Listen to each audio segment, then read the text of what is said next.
तुमची मिसळ तुमच्या मनासारखी बनत नाही का? तर हा व्हिडिओ तुमच्यासाठीच.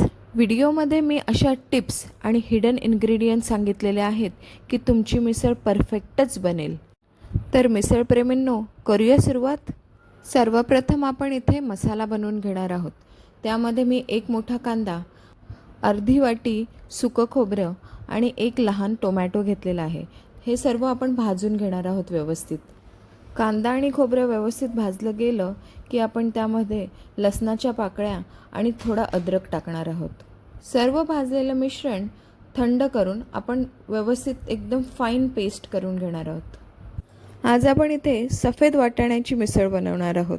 त्यासाठी मी 1 वाटी वाटाणे रात्री भिजत घातलेले. वाटाणे आपण 3 शिट्ट्या काढून शिजवून घ्यायचे आहे. आता आपण बघूया परफेक्ट कट कसा बनवायचा, जो मिसळला खरी चव देतो. मिसळचा कट बनवायचा असेल तर व्यवस्थित तेल घ्यावं लागतं, मगच तो कट आणि अशी तवंग येतो. तेलामध्ये आपण 1 टीस्पून जिरं आणि थोडी कढीपत्त्याची पानं परतून घ्यायची आहेत. त्यानंतर आपण जी मसाल्याची पेस्ट केलेली आहे ती घालायची आहे आणि व्यवस्थित परतून घ्यायची आहे. तुम्ही बघू शकता आपला मसाला तेलामध्ये मिक्स होत आहे. आता आपण यामध्ये एक हिडन जेम घालणार आहोत, बेसन.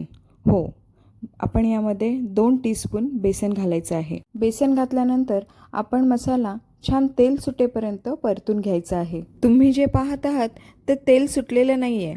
तेल सुटणं म्हणजे तेल पूर्ण मसाल्यामध्ये ॲब्झॉर्ब होऊन नंतर त्याचं जे दाणेदार टेक्स्चर येतं आणि तेल बाजूने सुटायला लागतं, ते म्हणजे तेल सुटणं.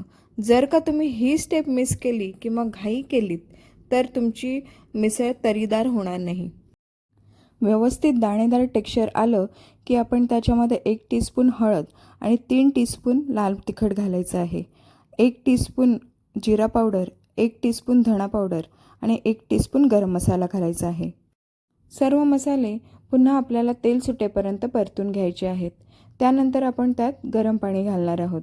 गरम पाणी तुम्हाला जशी कन्सिस्टन्सी हवी त्याप्रमाणे घालायचं आहे. व्यवस्थित मिश्रण उकळलं की आपल्याला ते बाजूला ठेवायचं आहे. आता आपण वाटाण्याची भाजी करायला घेऊया. तेलामध्ये जिरं आपण व्यवस्थित परतून घेतलं की एक मोठा कांदा घालायचा आहे. अद्रक लसूण पेस्ट घालायची आहे.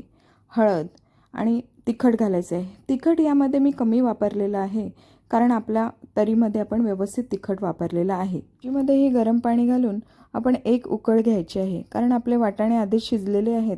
त्यामुळे ते एकजीव होईपर्यंत, आणि हे थोडंसं कमी पाणी ठेवलं तरी चालतं कारण आपल्याला तरीमध्ये व्यवस्थित पाणी आहे. आता आपण मिसळला लागणारी बटाट्याची भाजी करून घेऊयात.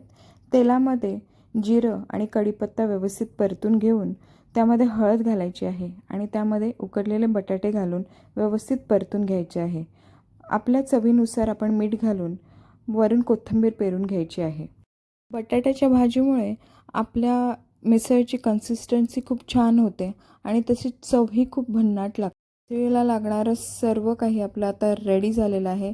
चला आता आपण मिसळ असेंबल करून घेऊयात. तुम्ही पाहू शकता फ्रेंड्स, आपल्या कटाला किती छान तरी आलेली आहे.